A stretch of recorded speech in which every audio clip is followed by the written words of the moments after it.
Bonjour à tous, toute petite vidéo aujourd'hui très légère pour vous parler d'un putain de film que j'ai vu hier soir. Comme vous le savez, j'ai découvert le cinéma indien il y a peu de temps grâce à Jonathan Azia, vraiment je le remercie énormément.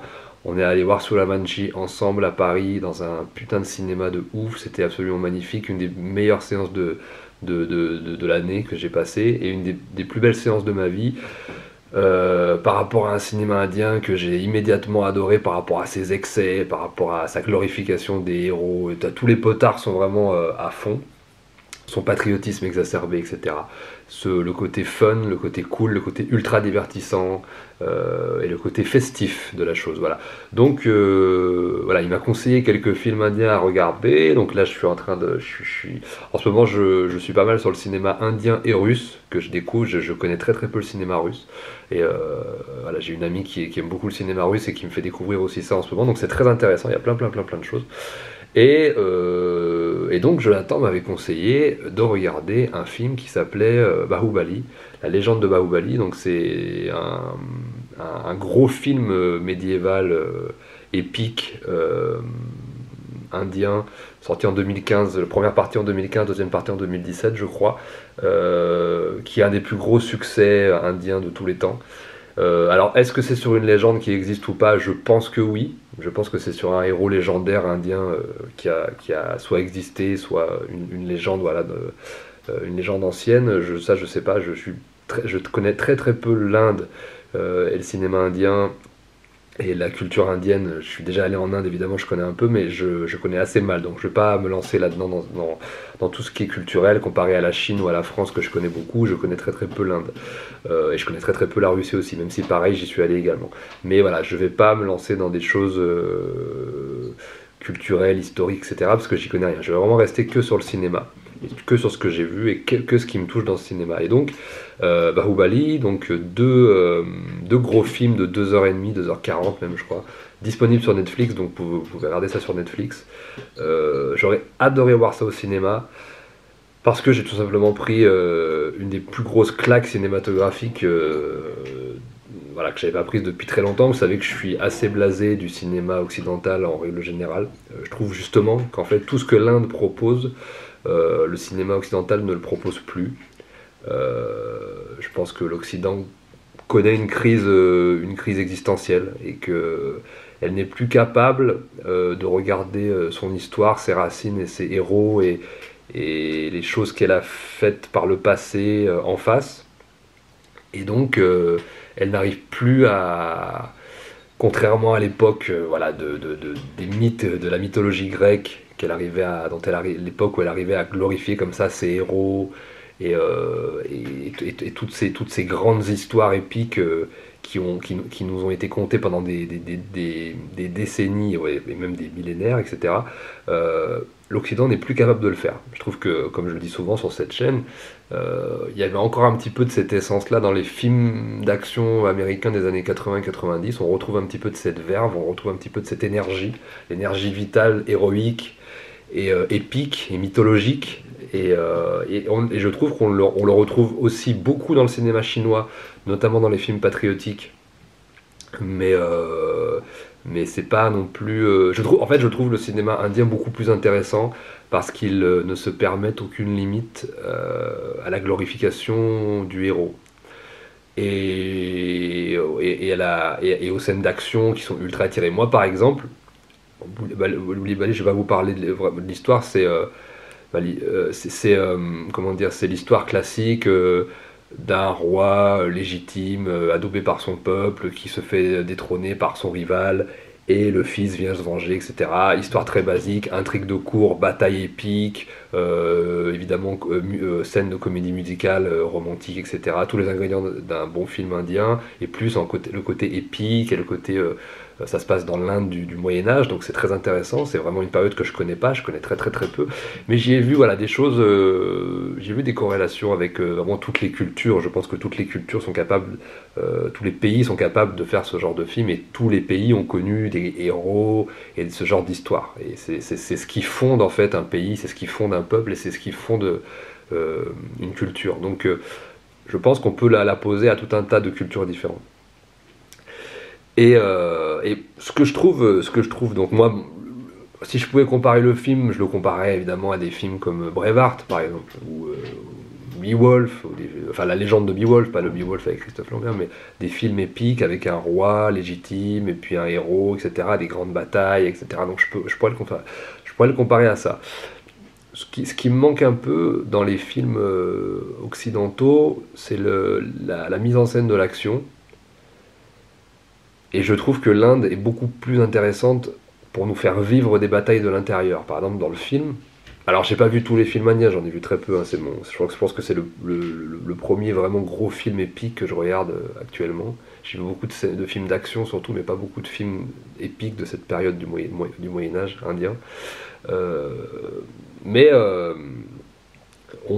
la bataille est ultra exagérée, comme vous le savez, je pense que vous connaissez un peu le cinéma indien, ceux qui ne se connaissent pas, c'est ultra exagéré, tous les potards sont poussés vraiment à fond, tous les boutons sont vraiment poussés à fond, et voilà, tout est exagéré, coup de masse de ouf, c'est totalement irréel, c'est totalement symbolique, c'est beaucoup plus symbolique que réel en fait, etc. Et donc, voilà, on vit vraiment des scènes d'action intenses. Tout est très intense, tout est très exagéré, tout est très étiré. Il y a une capacité, je trouve en Asie, mais depuis le cinéma de Hong Kong et encore dans le cinéma chinois, et aujourd'hui que je le vois dans le cinéma indien, une capacité, et c'est pour ça que ce sont les rois de l'action, à étirer l'action, à la faire respirer en fait dans les films. C'est-à-dire qu'ils vont vraiment insister sur les ralentis, les échanges de coups, de feu, de bastons à main nue, de bastons à épée, etc.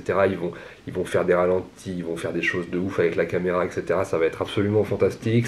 Presque, c'est presque une chorégraphie de danse, mais il y a un rapport de toute façon entre le cinéma d'action et la comédie musicale, le film, voilà, de la danse, etc. Il y a vraiment des corrélations, il y a des gros ponts entre les deux, c'est évident. Et c'est pour ça que l'Asie arrive de cette manière à vraiment étirer l'action, à le faire respirer. Ça, c'est absolument fantastique. Et donc, Bahubali, c'est vraiment pour moi, j'ai pris une claque au niveau des scènes d'action, mais ça vaut, mais pour moi, hein, mais ça vaut 1000 Avengers, 1000 films de super-héros américains récents. C'est absolument. Moi, je m'éclate beaucoup plus en voyant ça. Déjà parce que c'est marrant, ça se prend pas vraiment au sérieux. Et puis en plus, comment expliquer, ça se prend au sérieux pour certaines choses, mais bon, c'est un bon mélange, quoi. Il y a des moments où ça se prend vraiment au sérieux, et puis d'autres moments voilà, c'est tellement exagéré qu'on sent que les mecs eux-mêmes ils tripent avec ça. Enfin, moi je trouve ça beaucoup plus intéressant. Et, je trouve finalement que le cinéma indien est beaucoup plus relax, et beaucoup plus excessif, et beaucoup plus exotique, voilà, que chez nous, tout est un peu gris et tout est un peu monocorde. Pour moi, hein, tout est un peu monotone. J'ai l'impression de voir un petit peu les mêmes films. Mais encore une fois, ce n'est que mon avis. Mais je vais être assez radical, voilà, je l'ai toujours fait sur cette chaîne. Moi, je n'attends plus rien du cinéma occidental aujourd'hui dans ce que moi j'aime bien. C'est-à-dire dans le genre de film que moi j'aime bien, je pense qu'on va finir. Moi, en ce qui me concerne, je n'attends rien. Je n'attends rien de Matrix 4, je n'attends rien de tous ces films, je n'attends absolument rien. J'attends rien de Halloween 5 ça fait longtemps que j'ai décroché avec ces films-là. Moi, vraiment, depuis quelques années, c'est clairement en Asie que les choses me branchent, et même la vie me branche plus en Asie. Quand j'ai voyagé, j'ai vécu 3 ans en Chine, j'ai voyagé en Inde, j'ai voyagé en Russie, j'ai voyagé dans les pays de l'Est, j'ai voyagé un peu partout en Asie, etc. Voilà, la vie est pour moi est beaucoup plus fraîche et beaucoup plus cool, beaucoup plus relax. Et bien que ce soit des sociétés d'ailleurs ultra traditionnelles, ultra figées, etc., curieusement, au quotidien, je me sens beaucoup mieux que dans mon propre pays. Enfin bref. Mais c'est ce que je ressens aussi à travers le cinéma indien. Et donc voilà, donc gros kiff. Et ce que j'aime beaucoup aussi dans le cinéma indien, et j'adorerais en fait moi-même faire ce genre de film, si on pouvait faire des films sur la mythologie grecque ou sur le Moyen-Âge français, en adoptant non pas la même chose, puisque c'est vraiment une manière de faire indienne, mais en grossissant un petit peu le trait, en glorifiant un petit peu plus les héros, en exagérant un peu plus, on aurait des choses formidables. Mais tous les pays du monde le font, hein. Les pays un peu pays souverains, les pays qui sont restés un peu traditionnels, la Russie, l'Inde, la Chine le font énormément, parce que ce sont des sociétés traditionnelles. Et d'ailleurs, l'Inde est une société très très figée de caste, apparemment, avec des provinces dirigées par... Enfin, je connais pas trop, je connais un petit peu, mais je sais que c'est un pays qui ne bouge pas beaucoup. Et d'ailleurs, ce qui était intéressant, et ça nous permet aussi de voir un petit peu l'histoire de l'Inde, je pense, c'est que les héros n'évoluent pas vraiment. Il y a vraiment le roi légitime, donc c'est très intéressant parce que Bahubali c'est un roi légitime, juste, aimé par son peuple. C'est le roi légitime qui a été choisi par le peuple en fait. Le peuple l'aime parce que c'est un bon roi, c'est un roi qui défend la veuve et l'orphelin, qui fait progresser la société, il construit À un moment donné, il y a une scène où il va carrément vivre avec les villageois pour construire des puits, etc. Donc vraiment un bon roi, et il est évincé par ce rival qui est son cousin, et tout le film va traiter de ça, et on voit que lui il est complètement illégitime, qui veut le pouvoir pour le pouvoir, il veut simplement la couronne, il veut être à la tête du royaume, donc il veut le trône, et donc il sera prêt à tout pour y arriver, il ira jusqu'au la pire des saloperies, c'est une histoire universelle, et, en plus voilà, Bahubali est un roi, à un moment donné, qui est prêt à renoncer au trône pour beaucoup de choses, pour les vœux qu'il a fait, pour l'amour, pour le peuple, voilà, pour la morale, pour l'honneur, il est prêt à renoncer carrément au trône, quoi. Donc voilà, c'est l'histoire d'un bon roi qui a été trahi par un mauvais roi. C'est une histoire très très classique. Voilà, et donc ça parle après de son fils qui va venir venger son père et reprendre la tête. Je crois qu'il est joué par le même acteur, je suis même sûr qu'il est joué par le même acteur, et qui va venger son père de son oncle, etc. Donc c'est histoire universelle, classique, mais extraordinaire, et surtout en termes de symbolique. Je trouve que les Indiens, en fait, j'ai l'impression, je connais, encore une fois, je découvre seulement, mais des premières choses que je découvre que c'est un cinéma du symbole, c'est-à-dire qu'ils aiment beaucoup filmer leurs dieux, leurs statues, voilà, la représentation de leurs mythes, de leurs légendes, des choses qui sont vraiment ancrées, parce que je pense que c'est une société très traditionnelle, très ancrée, très hiérarchisée, et pareil, on retrouve ça dans les scènes d'action. Le héros, voilà, l'action des héros pendant les batailles, pendant les combats, etc. On a l'impression d'assister presque à des fresques, comment dire, des peintures, qui mettent en fait le héros au niveau, comment expliquer, qui glorifie le héros. Je vais y arriver, qui glorifie le héros. Un petit peu voilà ce qu'on faisait sur nos cathédrales, dans nos églises, dans nos monuments, sur nos temples. Voilà, c'était souvent des scènes de la vie héroïque, ou sur les peintures, sur les poteries, sur les choses comme ça. On avait tendance à poser des choses héroïques, des actions héroïques, etc. Pas que, il y avait aussi des scènes de mort, des scènes de massacre, il y avait plein d'autres choses, mais là j'ai l'impression d'assister vraiment à... Là c'est vraiment le cinéma, qui est un art plutôt moderne, qui se met au service d'un art plutôt traditionnel, qui est la glorification des héros. Et donc je trouve ça très beau, c'est quelque chose que j'aime beaucoup, que j'aurais beaucoup aimé faire si j'avais été réalisateur ou cinéaste, j'aurais beaucoup aimé faire ça. Vraiment, on a vraiment l'impression d'assister de regarder des poteries, des peintures, etc.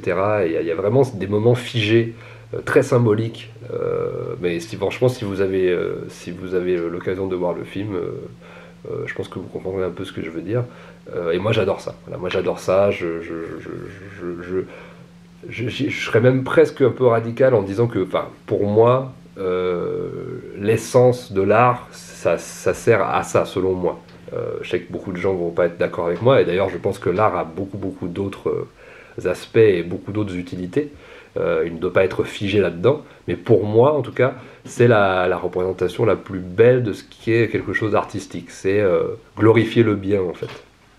Alors c'est totalement imagé, ça n'existe pas exactement comme dans les films. Tous ces récits héroïques, en fait, sont créés pour nous montrer un absolu de bien, de vérité, de justice, de morale, etc. Mais c'est jamais. Je suis sûr que voilà, ça n'est pas une histoire vraie. L'humain est beaucoup plus compliqué que ça, etc. Mais je trouve ça très beau parce que ça nous donne une direction et ça nous donne une espèce d'élan. De bien et de vitalité voilà, je trouve ça intéressant et je trouve que ça manque un petit peu au cinéma occidental. Je dis pas que on doit produire que ça et faire que ça et que glorifier les héros, etc. C'est pas du tout ce que je dis, encore une fois, hein. Je pense qu'il y a beaucoup de gens qui comprennent pas ce que je veux dire, mais je pense qu'il faut un peu de tout. Il faut de l'art pour l'art, il faut de l'art qui montre de l'art social, il faut de l'art. Hong Kong, par exemple, en ce moment, fait de l'art social très intéressant. Je trouve les cinémas hongkongais. J'ai vu une vidéo de Jonathan aussi sur l'art, sur le cinéma hongkongais, et je suis plutôt d'accord avec lui quand il dit que le cinéma de Hong Kong n'est pas mort. Moi, je dis qu'il est mort tel qu'on l'a connu avant, puisqu'avant c'était le cinéma chinois numéro un dans le monde, et aujourd'hui, c'est voilà, avec la rétrocession et puis toute l'histoire de la Chine, c'est retourné en Chine, c'est revenu en Chine, mais Hong Kong a toujours existé depuis que le cinéma existe, et il existera toujours, et les films hongkongais existeront toujours, il y aura toujours des grands drames sociaux à Hong Kong, etc. Donc, donc voilà, l'art, je pense que la clé, c'est qu'il y ait un petit peu de tout.